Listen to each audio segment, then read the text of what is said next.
기도하겠습니다. 하나님, 오늘 마태복음 10장입니다.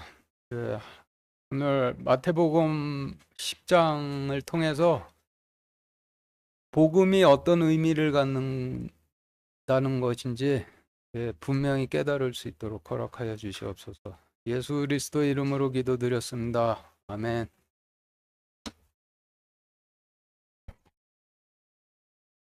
마태복음 10장 1절부터 15절까지 같이 읽겠습니다. 시작. 그분께서 12제자를 부르사 그들에게 부정한 영들을 대적하여 그들을 내쫓으며 온갖 질병과 온갖 질병을 고치는 권능을 주시니라. 이제 이 12사도의 이름은 이러하니라. 첫째, 베드로라 하는 시몬과 그의 형제 안드레와 세베대의 아들 야고보와 그의 형제 요한과 빌립과 바돌로메와 도마와 세리 마테와 알페오의 아들 야고보와 별명이 다데오인 렛베오와 가나안 사람 시몬과 바론 유다인데 그는 또한 그분을 배반하여 넘긴 자더라.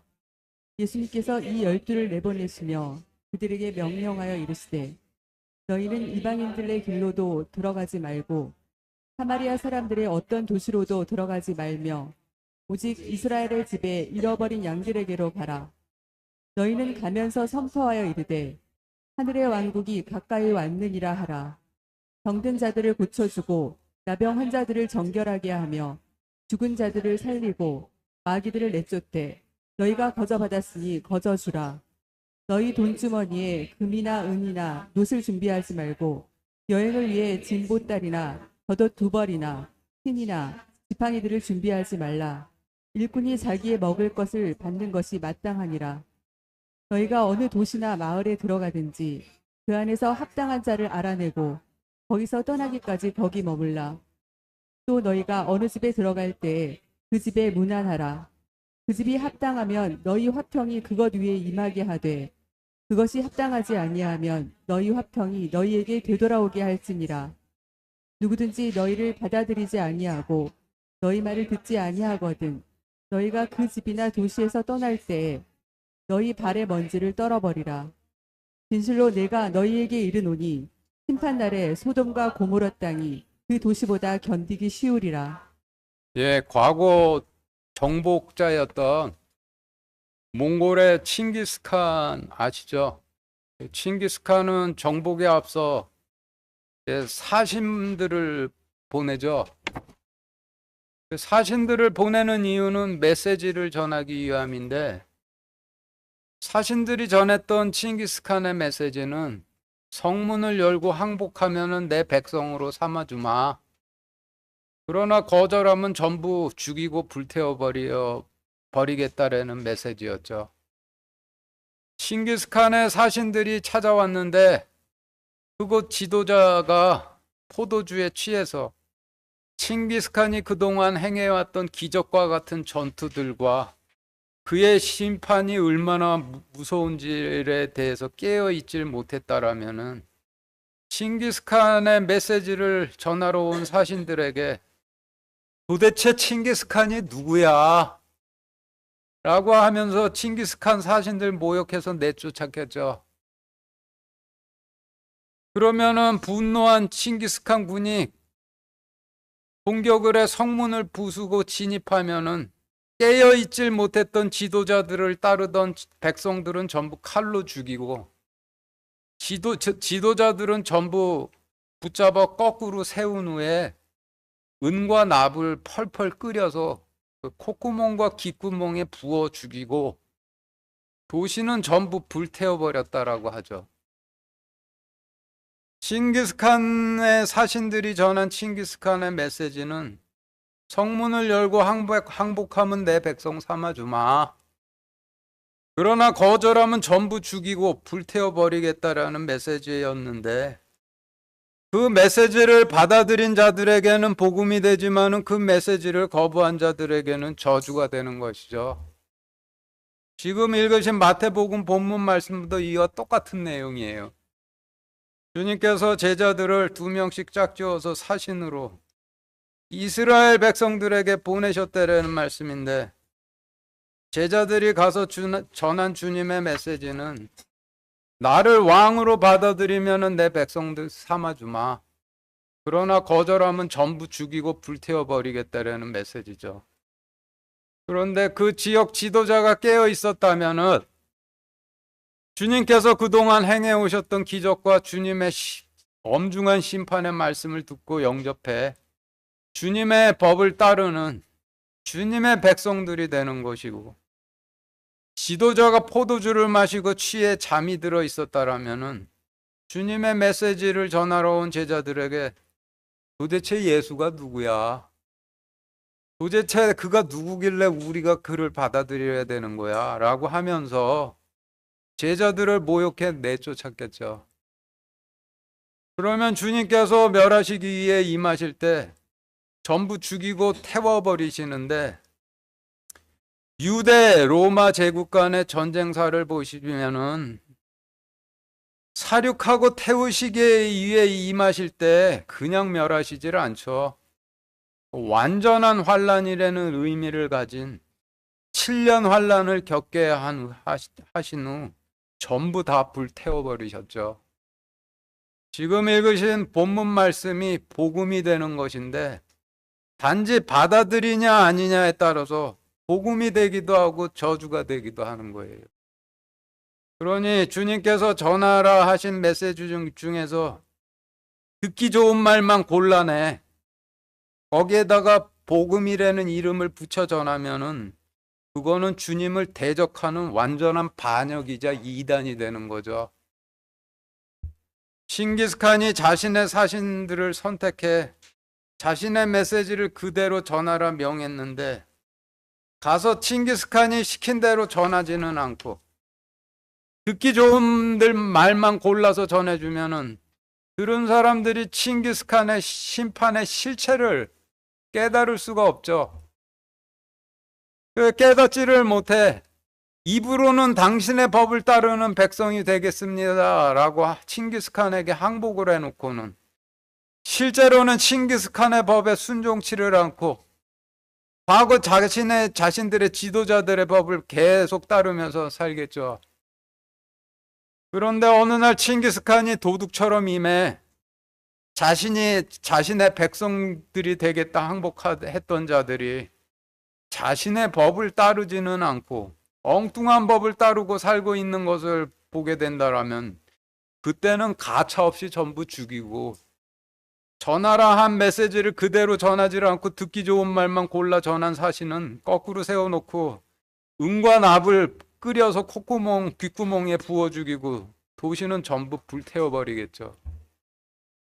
주님께서 자신의 사신을 선택해 자신의 메시지를 그대로 전하라 명령하셨는데, 가서 주님께서 전하라는 메시지대로 그대로 전하지를 않고 듣기 좋은 말씀만 골라서 복음이라는 이름으로 전해주면은 주님의 심판의 실체가 어떤지 깨닫지를 못해 입으로는 주님의 법을 따르는 주님의 백성이 되겠습니다라고 하고는 실제로는 세상의 법, 사회의 법을 따르며 살다가 사회성이 조금도 씻겨지지 않은 채 있다가 주님께서 도둑처럼 임해 자신의 백성이 되겠다라고 거짓말한 자들이 자신의 법을 따르겠다고 한 자들이 자신의 법을 따르지 않고 오히려 자신의 법에 대적하고 있는 것을 보시면은, 그때는 소돔과 고모라보다 더 참혹하게 불태우시되 전하라 하신 대로 전하지 않고 좋은 말들만 골라 전했던 반역한 사신들은 더 엄하게 심판을 하게 되시겠죠. 앞에서 읽으셨던 마태복음 말씀이 이런 내용이고 이런 말씀이 복음이 되는 거예요. 물론 입으로만 받아들이면 저주가 되겠지만은 듣기 좋은 말만 골라서 복음이라고 전해주는 사람들 절대 주님의 종 아니에요. 바알의 종이지. 이것들 명심하고, 그리고 그런 소리 듣고 아멘 아멘 하는 사람들도 더욱 조심들 하시기 바래요. 1절부터 다시 같이 읽겠습니다. 시작. 그분께서 12 제자를 부르사 그들에게 부정한 영들을 대적하여 그들을 내쫓으며 온갖 질환과 온갖 질병을 고치는 권능을 주시니라. 네, 지금 읽으신 말씀에서 부정한 영을 내쫓고 귀머거리, 소경, 벙어리, 마비병 환자, 나병 환자 고칠 수 있도록 권능을 주셨다라는 의미는 말씀을 주셨다라는 의미죠. 그리고 주신 이유는 원수들을 멸하시기 앞서서 항복하는 자들의 부정함을 씻겨 백성 삼으시려고 주셨다는 뜻이 되는 것이죠. 2절부터 4절까지 다시 같이 읽겠습니다. 시작. 이제 이 12사도의 이름은 이러하니라. 첫째 베드로라 하는 시몬과 그의 형제 안드레와 세베대의 아들 야고보와 그의 형제 요한과 빌립과 바돌로메와 도마와 세리 마테와 알페오의 아들 야고보와 별명이 가데오인 렛베오와 가나안 사람 시몬과 바른 유다인데 그는 또한 그분을 배반하여 넘긴 자더라. 예, 지금 읽으신 말씀 주님께서 원수들을 멸하시고 항복하는 자들을 백성 삼아 주시기 위해 이와 같은 자들을 사신들로 임명하셨다는 말씀인데, 여기서도 전하는 대로 전하지 않고 자기 뜻대로 전하는 반역자가 있었다라는 말씀이 되는 것이죠. 5절 6절 다시 같이 읽겠습니다. 시작. 예수님께서 이 12를 내보내시며 그들에게 명령하여 이르시되 너희는 이방인들의 길로도 들어가지 말고 사마리아 사람들의 어떤 도시로도 들어가지 말며 오직 이스라엘의 집에 잃어버린 양들에게로 가라. 지금 읽으신 말씀은 사신들에게 먼저 이스라엘 백성들에게 가라 명령하셨던 말씀인데, 이스라엘 백성들이 장자이니 이스라엘 백성들이 먼저 하나님 왕국 땅을 차지할 장자권을 행사할 수 있도록 이스라엘 백성들에게 먼저 보내셨다라는 의미가 되겠죠. 7절 다시 같이 읽겠습니다. 시작. 너희는 가면서 선포하여 이르되 하늘의 왕국이 가까이 왔느니라 하라. 예, 지금 읽으신 말씀에서 하늘의 왕국은 천국 의미하죠. 그러니 천국이 가까이 왔다라는 뜻은 천국의 통치자께서 가까이 임하셨다라는 의미가 되는 거죠. 그러니 7절 말씀을 믿는 자가 들으면은 하나님께서 가까이 임해 계셨다라는 뜻이 되는 것이죠. 8절 다시 같이 읽겠습니다. 시작. 병든 자들을 고쳐주고 나병 환자들을 정결하게 하며 죽은 자들을 살리고 마귀들을 내쫓되 너희가 거저받았으니 거저주라. 병든 자들을 고쳐주고 나병 환자들을 정결하게 하며 죽은 자들을 살리고 마귀들을 내쫓는 일은 말씀을 전하면은 말씀의 능력으로 되는 거죠. 말씀을 아무리 들어도 이해를 못하는 귀머거리, 말씀을 아무리 보아도 이해를 못하는 소경, 말씀을 아무리 알아도 전하지를 못하는 벙어리, 지은 죄들로 더러워져 부정해진 나병 환자, 영적으로 죽은 자들에게 말씀을 전해 말씀으로 깨끗이 하거나 살리고 이들을 붙잡고 있는 마귀들을 내쫓아 거저받았으니 거저주라 하심은 말씀 전하는 일, 월급 받는 직업으로 하는 일 아니라는 의미로 볼 수가 있죠. 9절 10절 같이 읽겠습니다. 시작. 너희 돈주머니에 금이나 은이나 옷을 준비하지 말고 여행을 위해 진보딸이나 겉옷 2벌이나 신이나 지팡이들을 준비하지 말라. 일꾼이 자기의 먹을 것을 받는 것이 마땅하니라. 아래 그림 1 보시죠. 그림 1은 성막의 구조도인데,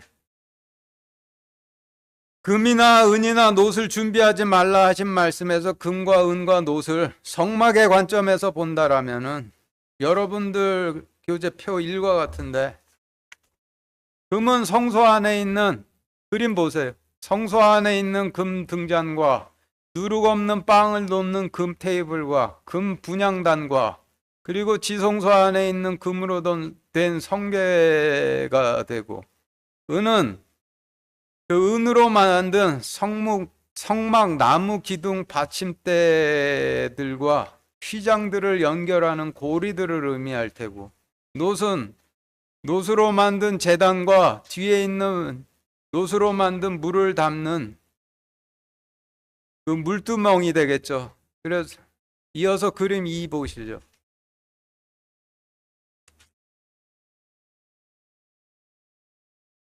그림 이 보시면서 설명 들으세요. 이렇게.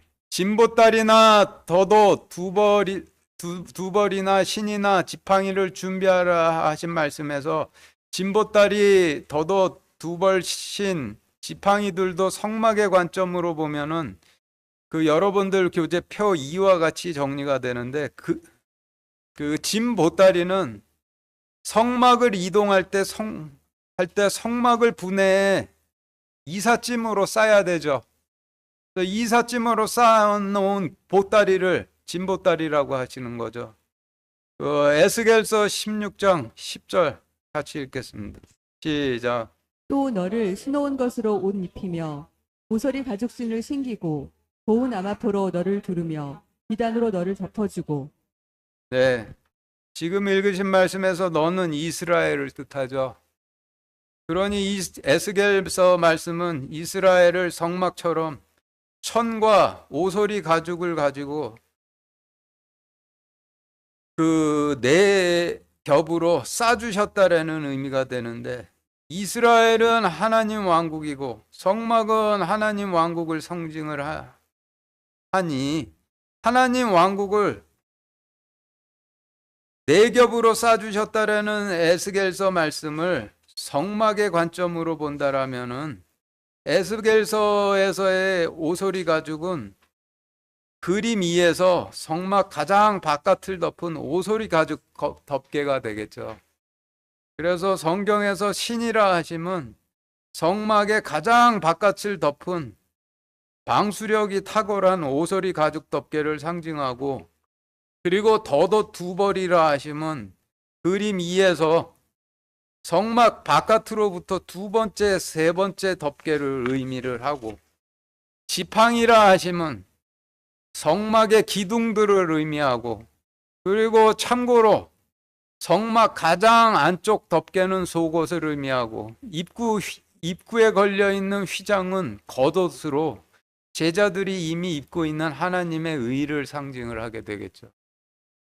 그래서 입구 휘장을 포함해 성막은 총 5겹으로 덮여 있는 구조이고, 성경에서 숫자 5는 모세 오경을 상징을 하니 성막이 총 5겹으로 된 구조가 되어 있는 것은 하나님의 왕국이 모세 오경으로 쌓여 있다라는 의미로 설명이 되죠.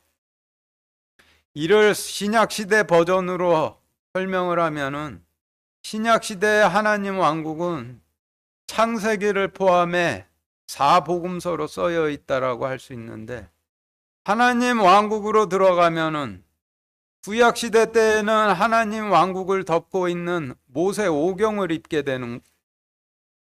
덮여서 모세 오경을 입게 되는 것이고, 신약시대에 하나님 왕국을 덮고 있는 창세기와 4복음서를 입게 되는 것이죠. 구약시대에는 모세 오경을, 신약시대에는 창세기와 4복음서를 혼인잔치 예복이라 하시고 하나님의 구원의 의라고 하시는데, 하나님 왕국으로 가라 하시는 명령에 순종치를 못해 하나님 법의 통치를 받는 하나님 왕국의 백성이 그 안으로 들어가 하나님 왕국으로 백성이 돼 살지를 않고 세상 통치를 받는 사회인으로 살다 보면은 혼인잔치 예복을 입지 못한 것이 되고, 혼인잔치 예복을 입고 있지 않은 자들은 하나님께서 보고 진노하셔서 어둠 속으로 내쫓아 버린다라고 하시는데, 그 뜻은 어둠 속에서 소경으로 살도록 하다가 마지막 때에 전부 불태우시겠다는 뜻이 되는 것이죠.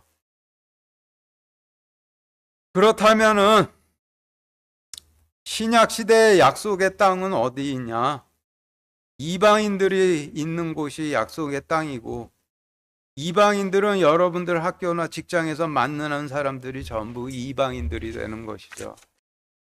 그러니 구원의 의는 돌무덤에서 벗어나 이방인들에게로 가 제자 삼는 일이 구원의 의이고 혼인잔치 예복을 입는 것이 되는 것이죠.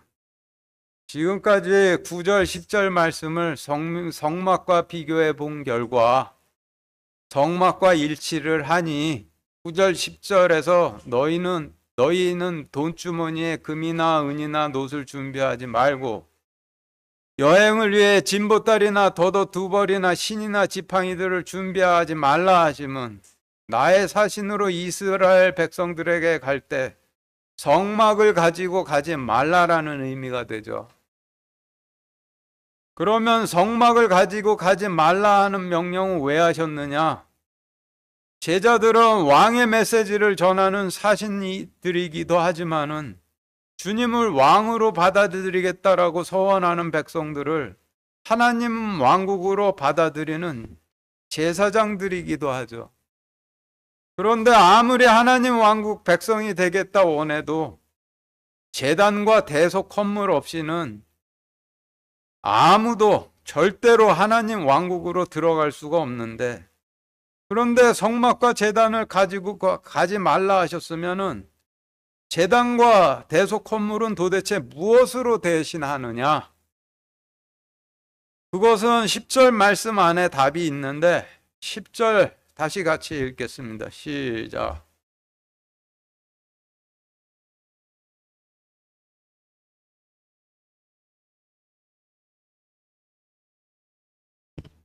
지금 읽으신 말씀에서 일꾼들이 자기 먹을 것을 받는 것이 마땅하니라 라고 하신 부분을 통해 보면은 아브라함이 창세기에서 아브라함이 세 천사를 보고 송아지를 대접했을 때 그것을 제단에 바치는 대속 건물로 받으셨듯이 주님의 메시지를 전하러 온 제자들을 천사처럼 영접해서 제자들을 대접하기 위해 양을 잡아 바치는 백성들은 제단의 대속 헌물을 바친 것으로 받아주시겠다라는 의미가 되는 것이죠.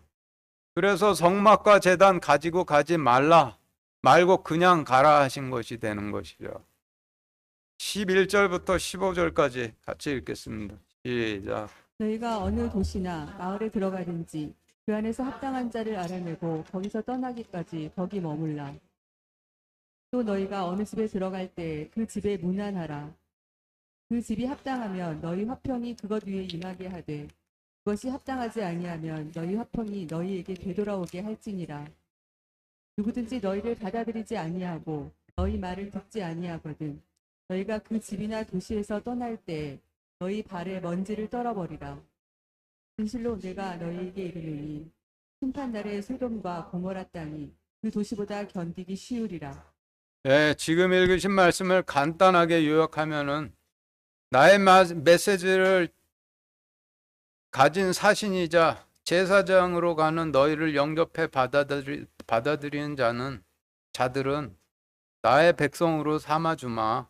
그러나 거부하는 자들은 구약시대의 원수 갚는 날에 사륙하고 불태우리라 하시는 말씀인데, 구약시대의 원수들을 전부 사륙하고 불태우셨던 날은 주님께서 로마 제국을 자신의 불과 칼로 쓰셔서 원수된 유대인들을 전부 사륙하고 불태우셨던 유대 왕국과 로마 제국 간의 전쟁을 의미하죠.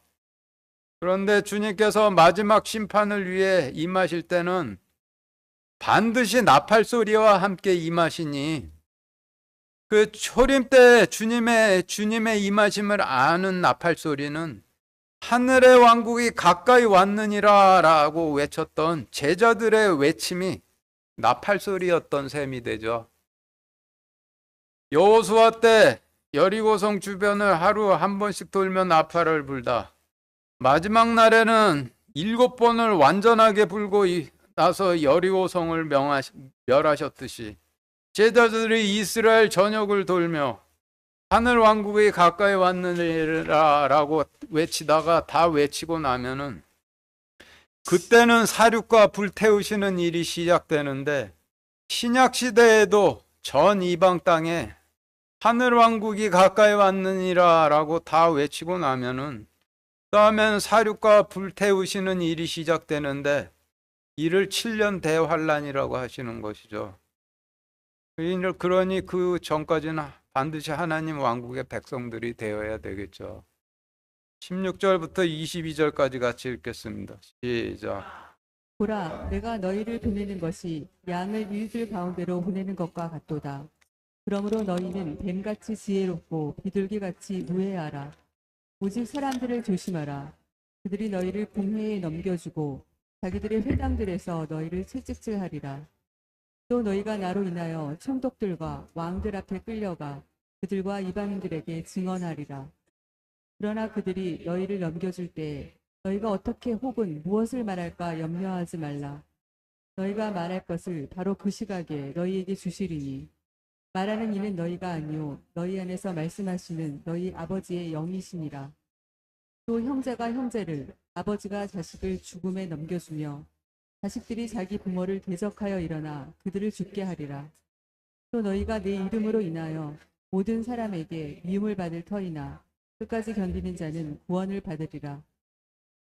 네, 지금 읽으신 말씀은 주님의 메시지를 전하는 제자들이 곧 다가올 사도행전 시대에 겪게 될 일들을 미리 일러주시는 말씀인데, 제자들이 전 이스라엘 지역을 다니며 그 주님의 메시지를 전부 전하고 나면은 15절 말씀, 진실로 내가 너희에게 이르노니 심판날에 소돔과 고모라 땅이 그 도시보다 견디기 쉬우리라라고 하신 말씀을 성취하시려 주님께서 불과 칼로 임하시게 되는 것이죠. 나눠 읽어보면서 좀 더 자세한 내용 알아보겠습니다. 16절, 17절 다시 같이 읽겠습니다. 시작. 보라, 내가 너희를 보내는 것이 양을 이리들 가운데로 보내는 것과 같도다. 그러므로 너희는 뱀같이 지혜롭고 비둘기같이 무해하라. 오직 사람들을 조심하라.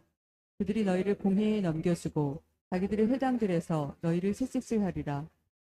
네, 성경 말씀에서 사람이라 하시면 약속의 씨를 뿌리는 사람들을 의미하죠.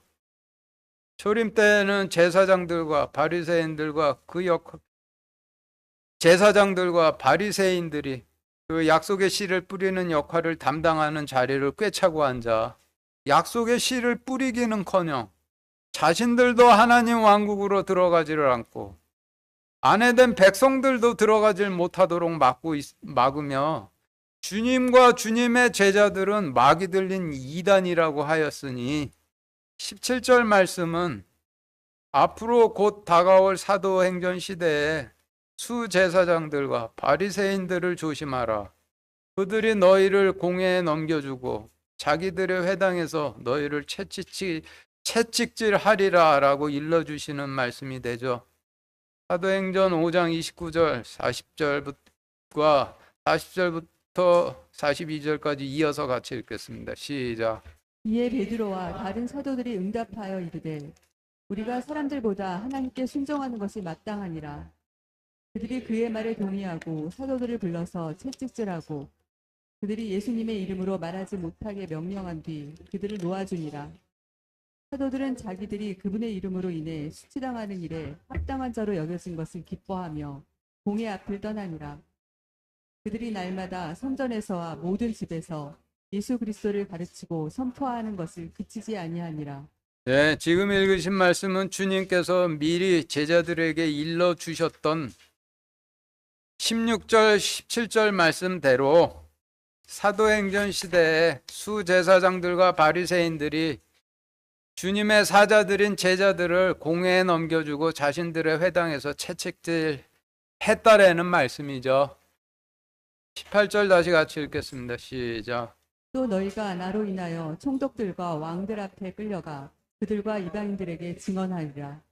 네, 지금 읽으신 말씀은 곧 다가올 사도행전 시대에 제자들 중 야고보가 유대 왕국의 왕 헤롯 아그리파 1세 앞에 끌려가 증언을 하고 바울이 로마 총독 벨릭스와 대제사장 아나니아 앞으로 끌려가 증언을 하고 바울이 로마 총독 베스도와 유대 왕국의 왕 헤롯 아그리파 2세 앞으로 끌려가 증언을 하게 될 것을 일러주시는 말씀이 되죠. 19절 20절 다시 같이 읽겠습니다. 시작. 그러나 그들이 너희를 넘겨줄 때 너희가 어떻게 혹은 무엇을 말할까 염려하지 말라. 너희가 말할 것을 바로 그 시각에 너희에게 주시리니 말하는 이는 너희가 아니요 너희 안에서 말씀하시는 너희 아버지의 영이시니라. 지금 읽으신 말씀은 사도행전 시대에 야고보가 유대 왕국의 왕 헤롯 아그리파 1세 앞으로 끌려가 증언을 하고, 바울이 로마 총독 벨리스와 대제사장 아나니아 앞으로 끌려가 증언을 하고, 바울이 로마 총독 베스도와 유대 왕국의 왕 헤롯 아그리파 2세 앞으로 끌려가 증언을 할 때 그 증언은 성령님께서 직접 하시는 증언이라는 말씀이고, 그리고 사도행전에 기록되어 있는 그 증언의 내용을 간단하게 요약하면은, 항복을 하면은 내 백성 삼아 주마, 그러나 거절하면은 전부 사륙하고 불태워 버리겠다 이죠. 21절 다시 같이 읽겠습니다. 시작. 또 형제가 형제를 아버지가 자식을 죽음에 넘겨주며 자식들이 자기 부모를 대적하여 일어나 그들을 죽게 하리라. 지금 읽으신 말씀에서 형제와 아버지와 자식과 부모의 의미를 정리를 해보면 여러분들 교재표 3과 같은데, 성경에서 형제는 싸움에 나갈 수 있는 20살 이상의 모든 이스라엘 백성들을 전부 한 형제라고 하시죠. 그리고 아들이라 하심은 대제사장이 백성들에게 씨를 뿌려, 약속의 씨를 뿌려 태어난 다음 세대의 약속의 씨를 뿌릴 대제사장이 될 자를 의미를 하고, 딸은 대제사장이 백성들에게 약속의 씨를 뿌려 태어나 새로운 대제사장을 만나 이제 씨가 뿌려지게 될 어린 백성들을 의미하고, 아버지는 백성들에게 씨를 뿌려 약속의 씨를 뿌릴 자나 약속의 씨가 뿌려질 새로운 백성을 낳은 대제사장을 의미하고, 어머니는 대제사장으로부터 씨가 뿌려져 약속의 씨를 뿌릴 자나 약속의 씨가 뿌려질 새로운 백성을 낳은 한 세대 앞의 백성들을 의미하죠.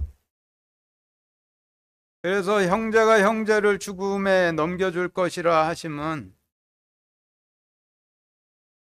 21절 말씀에서 형제가 형제를 죽음에 넘겨줄 것이라고 하심은 사도행전 시대에 같은 세대의 바리새인 바울이 동족 스데반을 죽음에 넘겨준 것과 같은 경우를 의미하고, 아버지가 자식을 죽음에 넘겨줄 것이라고 하심은 유대왕 헤롯 아그리파 1세가 야고보를, 대제사장 아나니아가 바리새인이었던 바울을 죽이라고 넘겨줬던 것과 같은 경우를 의미하고, 자식들이 일어나 자기 부모를 대적하여 죽게 하리라 라고 하심은 바울과 같은 자들이 자신들에게 씨를 뿌렸던 대제사장과 바리새인들을 대적해 증언함으로써 말씀으로 심판에 죽게 할 것이라는 의미이니, 21절 말씀도 곧 다가올 사도행전 시대에 있을 일을 일러주시는 말씀이 되는 것이죠.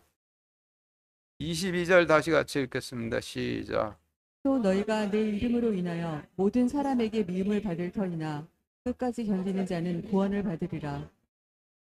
네, 지금 읽으신 말씀은 사도행전 시대의 대제사장들과 수제사장들과 바리새인들이 너희들을 이단이라 하며 미워하겠지만은 끝까지 대제사장이나 바리새인들 쪽으로 전향치 않고 믿음을 지키면은 구원을 받을 뿐만 아니라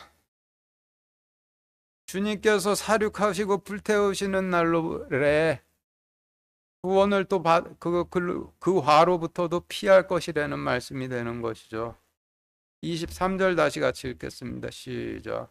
그러나 그들이 이 도시에서 너희를 핍박하면 다른 도시로 도망하라. 진실로 내가 너희에게 이르노니 너희가 이스라엘의 도시들을 다니기 전에 사람의 아들이 오리라. 네, 사람의 아들이 오리라 하시면 사륙하고 불태우러 오신다는 말씀이죠. 지금까지 앞에서 설명드렸던 16절부터 22절까지의 말씀은 사도행전 시대의 제자들에게 있을 일을 일러주신 말씀이고, 지금 읽으신 23절 말씀은 제자들이 이스라엘 전역에 주님의 메시지를 전부 전하고 난 이후에 있을 일을 알려주시는 말씀인데, 여기서 도망하라 하시는 명령은 문맥상으로 보면 예루살렘으로부터 멀리 떠나라는 의미이고, 예루살렘으로부터 멀리 떠나라 하심은 주님께서 로마 제국을 자신의 불과 칼로 쓰셔서 원수된 유대인들을 소돔보다 더 견디기 어렵도록 전부 사륙하고 불로 태우러 오실 것이니 도망하라는 뜻이 되는 것이죠. 창세기 때 소돔을 멸하시기에 앞서 롯을 소돔에서 끄집어내셨듯이 제자들을 예루살렘에서 전부 끄집어내신 후 원수를 갚을 것이니 전부 예루살렘으로부터 도망하라고 하시는 의미가 되는 것이죠.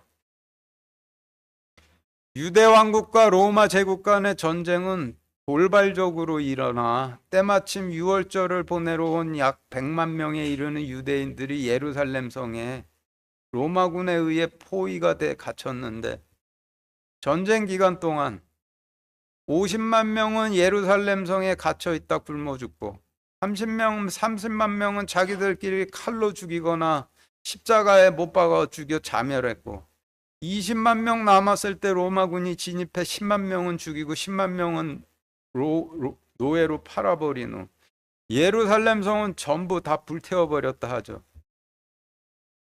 그러면은 소돔의 마지막이 견디기 어려웠을 것 같으세요? 유대 왕국의 마지막이 견디기 어려웠을 것 같으세요? 당시 굶주림에 미친 사람들이 자기 어린 아들이나 딸들을 삶아 먹었다고 하는데, 치킨 다리 뜯어내 먹듯이 자기 어린 자녀들의 팔다리를 뜯어내서 입가에 기름 잔뜩 묻혀가면서 개걸스럽게 먹는 상상을 한번 해본다라면은 그 참혹함이 소돔과는 아예 비교도 안 되죠. 그러니 15절 말씀대로 유대 왕국의 마지막이 소돔보다 훨씬 더 견디기 어려웠겠죠. 그러나 곧 오게 될 실년 대환란은 여기에 비교할 수도 없이 참혹한 환란이라고 하셨으니 인간의 상상력으로는 예측 불가죠. 24절 25절 같이 읽겠습니다. 시작. 제자가 자기 스승보다 높지 못하며 종이 자기 주인보다 높지 못하니, 제자가 자기 스승처럼 되고 종이 자기 주인처럼 되면 족하도다.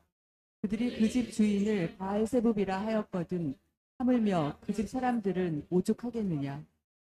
지금 읽으신 말씀은 주님께서 애굽에서 노예 생활을 하고 있던 노예 거지들에게 약속의 땅을 주시고 통치자가 되어 주셨던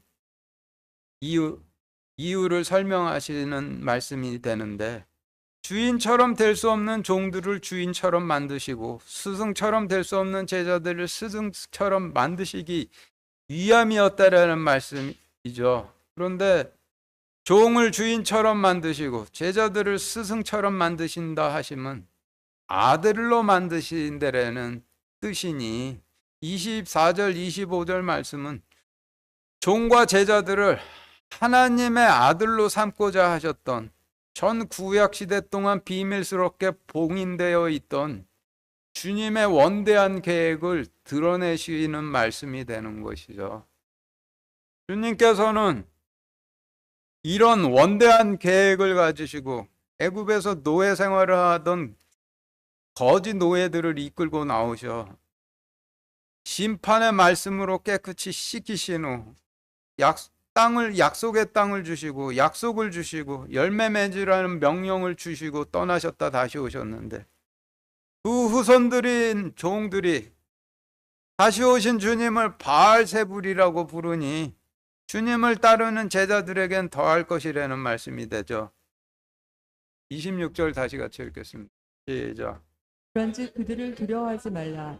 덮어둔 것 중에서 드러나지 아니할 것이 없고 숨겨둔 것 중에서 알려지지 아니할 것이 없느니라. 지금 읽으신 말씀에서 그런즉 그들을 두려워하지 말라 하신 부분은 너희는 제자에서 하나님 아들들이 될 자들이니 두려워하지 말라는 의미죠. 그리고 덮어둔 것이라고 하시면 전 구약 시대 동안 봉인되어 있던 제자들을 아들로 만드시는 계획을 의미하고, 숨겨둔 것이라 하시면 전 구약 시대 동안 봉인되어 있던 종들을 아들로 만드시는 계획을 의미하죠. 그래서 26절 말씀의 의미는 너희는 제자에서 하나님의 아들들이 될 자들이니 두려워하지 말라. 전 구약 시대 동안 감추어져 있던 종들을 아들로 만들고자 했던 계획과 제자들을 아들로 만들고자 했던 계획이 전부 드러나고 알려지게 되리라 라고 하시는 의미가 되죠. 27절 같이 읽겠습니다. 시작. 내가 어둠 가운데서 너희에게 이르는 것을 너희는 빛 가운데서 말하며 너희가 귓속말로 듣는 것을 지붕 위에서 선포하라. 지금 읽으신 말씀에서 내가 어두움 가운데 이르는 것과 너희가 귓속말로 듣는 것이라 하신 말씀의 의미를 정리해 보면은 여러분들 교재 표 4와 같이 정리되는데 표 4 보시죠. 27절 말씀에서 내가 어둠 가운데서 이르는 것들이라 하시면 25절 말씀에서 그 스승보다 높지 못한 제자들을 아들로 만드는 계획을, 스승보다 높은 제자들을 아들로 만드는 계획을 의미하고, 이를 26절 말씀에선 덮어둔 것이라 하셨죠. 그래서 27절 말씀에서 내가 어둠 가운데 너희에게 이르는 것을 너희는 빛 가운데에서 말하며 라고 하신 말씀의 의미는 구약시대 동안 봉인돼 있던 스승보다 높지 못한 제자들을 아들들로 만드는 계획을 일러주니 백성들에게 가서 빛 가운데서 말하며 라는 의미가 되고, 그리고 27절 말씀에서 너희가 귓속말로 듣는 것이라 하시면 25절 말씀에서 주인보다 높지 못한 종들을 아들로 만드는 계획을 의미하고, 이를 26절 말씀에서는 숨겨둔 것이라 하셨죠. 그리고 지붕이라 하시면 십자가가 있는 성전 꼭대기를 의미하니 27절 말씀에서 너희가 귓속말로 듣는 것을 지붕 위에서 선포하라 라고 하신 말씀의 의미는 주인보다 높지 못한 종들을 아들로 만드는 계획을 일러주니 십자가에서 선포하라 라고 하시는 의미가 되죠. 그래서 27절 말씀의 의미를 전체적으로 정리를 해보면은 구약시대 동안 감추어져 있던 제자들을 아들로 만들고자 했던 계획들을 일러주니 백성들에게 가서 빛 가운데 말하며, 주인보다 높지 못한 종들을 아들로 만들고자 했던 계획을 일러주니 십자가에서 선포하라는 그런 의미의 말씀이 되죠. 28절 다시 같이 읽겠습니다. 시작. 몸은 죽여도 혼은 능히 죽이지 못하는 자들을 두려워하지 말고 오직 혼과 몸을 능히 지옥에서 멸하시는 분을 두려워하라. 네, 지금 읽으신 말씀의 의미는 몸은 죽여도 혼은 능히 죽이지 못하는 헤롯과 대제사장들과 바리새인들 두려워하지 말고 오직 혼과 몸을 능히 지옥에서 멸하는 하나님 두려워하라는 의미이죠. 29절부터 31절까지 같이 읽겠습니다. 시작. 참새 두 마리가 일 아사리온에 팔리지 아니하느냐. 그러나 너희 아버지의 허락 없이는 그 중에 하나도 땅에 떨어지지 아니하리라. 오직 아버지께서 너희 머리털까지도 다 세셨나니 그러므로 너희는 두려워하지 말라. 너희는 많은 참새보다 더 귀중하니라. 여러분들 교재 표 보시죠. 오병이어에서 이어는 두 마리 물고기를 의미하는데, 두 마리 물고기라 하시면 심판의 물을 건너기 위해 제단에 바치는 지극히 거룩한 두 대속 헌물을 의미하죠. 두 마리 물고기 중 첫 번째 물고기는 하나님의 심판을 건너 씨를 뿌리면 열매를 맺는 하나님 왕국으로 들어가기 위해 예루살렘 성전 제단에 바치는 어린 양을 의미하고, 두 번째 물고기는 하나님의 심판을 건너 성령님 안으로 들어가기 위해 십자가 제단에 바치는 주님의 몸을 의미하죠. 그래서 우리가 천국으로 들어가기까지는 두 번의 지극히 거룩한 대속 헌물을 제단에 바치고 주님의 통치 안으로 들어가 열매 맺어야 되는 것이죠. 그런데 초림 때 제사장들이 예루살렘 성전에 바치는 지극히 거룩한 대속 헌물을 성전에서 시중가에 7배나 비싸게 팔아먹으면서 폭리를 취했고, 십자가 제단에 바쳐질 주님은 바알 세붑이라고 했으니 지극히 거룩한 두 대속 헌물을 시장에서 파는 싸구려 치킨 같은 참새 취급을 했다는 의미가 되는 거죠.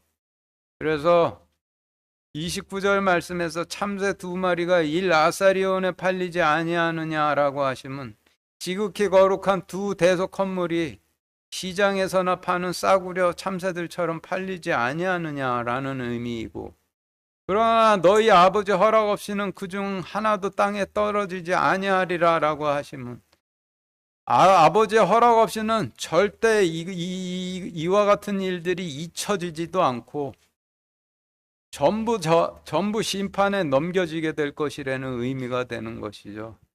그래서 29절 말씀은 지극히 거룩하신 말씀을 좋은 말만 골라서 싸구려 복음으로 만들어서 팔아먹는 자들은 전부 심판에 넘겨질 것이라는 의미가 되는 거예요. 이어서 30절 말씀에서 머리털은 주님의 발을 닦아드림으로 주님에 대한 충성과 사랑을 고백함을 의미하죠. 구약 시대에는 주님의 발받침인 예루살렘 성전 제단 주변 땅에 양의 피를 부음으로 주님의 발을 닦아드렸고, 신약 시대에는 주님을 하나님으로 영접하고 주님 발에 향유를 붓고 머리카락으로 닦아드렸죠. 그러니 구약 시대의 머리털은 제단 주변 땅에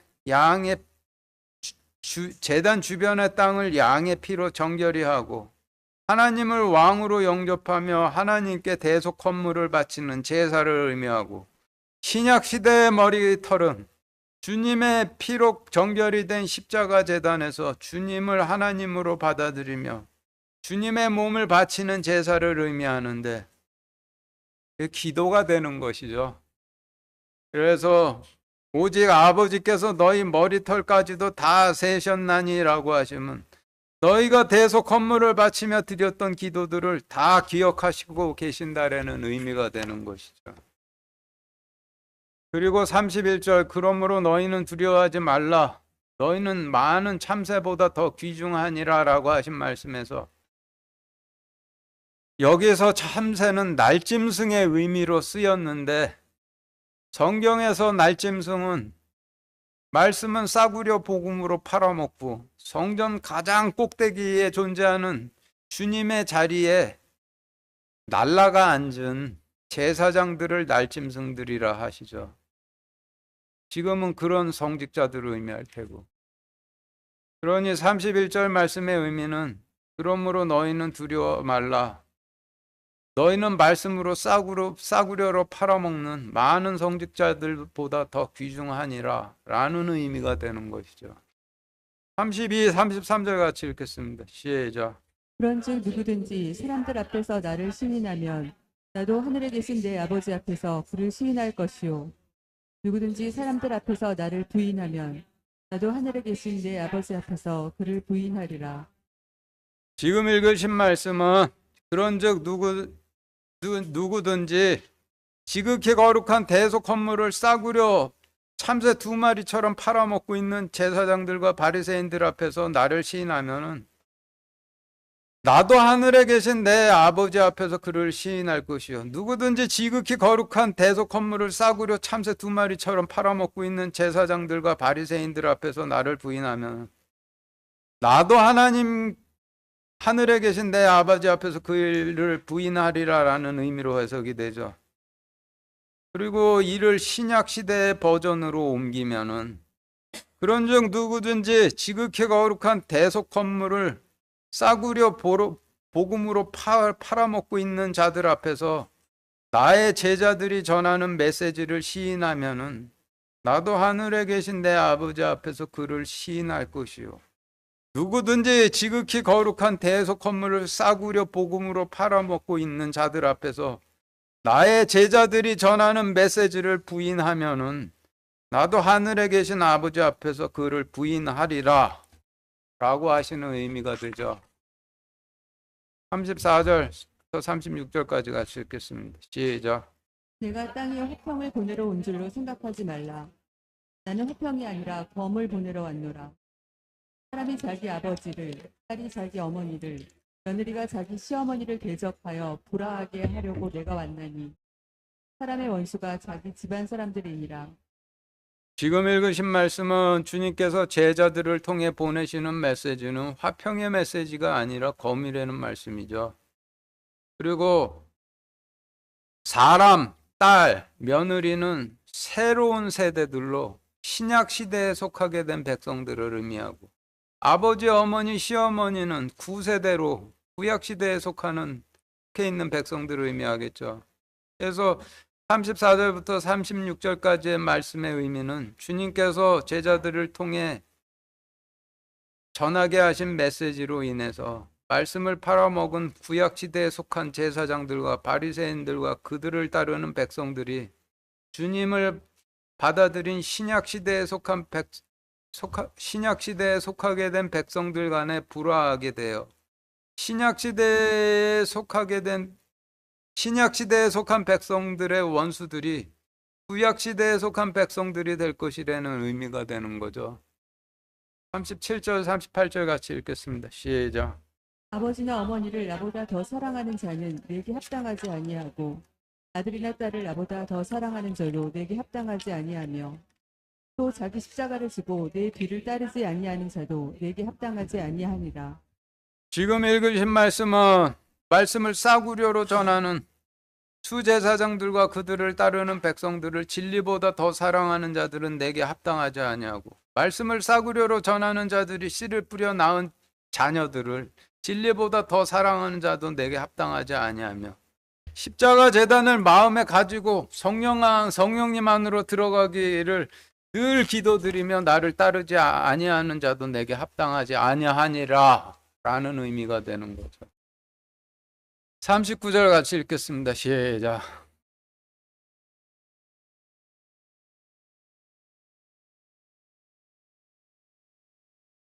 지금 읽으신 말씀은 자기 생명을 찾겠다 제사장들이나 바리새인 쪽으로 전향하는 자들은 생명을 잃을 것이고, 진리로 인하여 생명을 포기하는 자는 생명을 얻을 것이라는 하시는 의미죠. 그리고 지금 읽으신 말씀을 신약시대 버전으로 보면은 사회생활 잘하겠다고 싸구려 복음을 따르는 자들은 생명을 잃을 것이고, 진리로 인하여 싸구려 복음을 포기하고 진리를 따르는 자들은 생명을 찾을 것이라는 뜻이 되죠. 40절 같이 읽겠습니다. 시작. 너희를 받아들이는 자는 나를 받아들이며 나를 받아들이는 자는 나를 보내신 분을 받아들이니라. 지금 읽으신 말씀은 제자들이 말씀을 전해 받아들이면은 제자들을 받아들이는 게 아니라 주님을 받아들이는 거고, 주님을 받아들이는 자들은 하나님을 받아들이는 자들이라는 의미죠. 그러니까 제자들의 외모나 스펙 같은 거 보면서 실족하시면 안 되죠. 저도 제자로서 여러분들에게 주님의 메시지를 전하는데 인격적으로 보잘것없고 천한 사람이라고 제가 전하는 하나님 말씀도 보잘것없다라고 여기면은 그게 하나님 부인하는 것이 된다라는 의미예요. 41절 42절 같이 읽겠습니다. 시작. 대언자의 이름으로 대언자를 받아들이는 자는 대언자의 보상을 받고 의로운 자의 이름으로 의로운 자를 받아들이는 자는 의로운 자의 보상을 받으며 또 누구든지 제자의 이름으로 이 작은 자들 중 하나에게 찬물 한 잔이라도 주어 마시게 하면 진실로 내가 너희에게 이르노니 그가 결코 자기 보상을 잃지 아니하리라 하시니라. 41절 말씀은 과거 대언자들을 받아들였던 자들은 대언자의 보상을 받았고, 과거 의로운 자들을 받아들였던 자들은 의로운 자의 보상을 받았고, 그리고 42절 말씀에서 참물이라 하시면 하나님의 매우 무시무시한 준엄한 심판의 의를 의미하죠.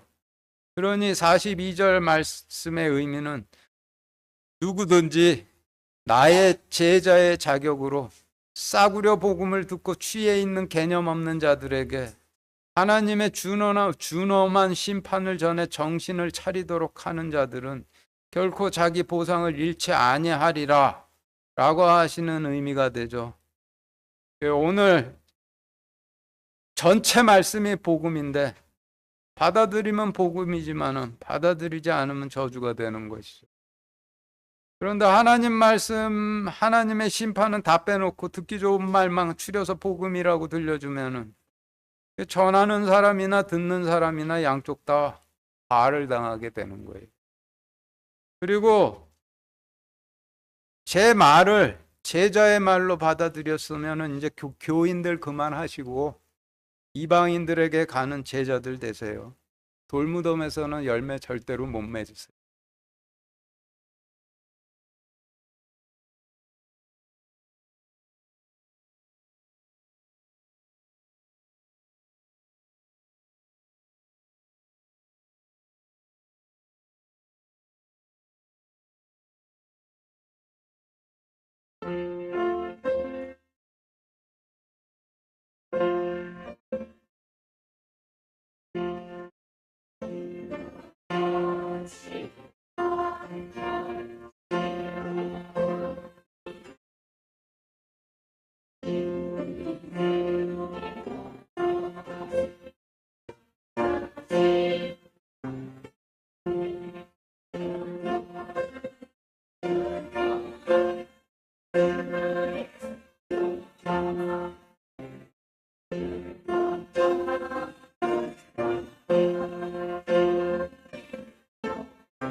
하겠습니다. 하나님, 오늘 하나님께서 전하라고 하신 말씀 그대로 다 전했습니다. 하나님 말씀을 두려움 가운데 떨면서 받아들이는 자들, 하나님 왕국의 백성들 삼아 주시기 바라옵고, 그 백성들을 주님의 전지전능하신 그 권능으로서 보호하시고 통치하여 주시기를 우리 주 예수 그리스도 이름으로 기도드렸습니다.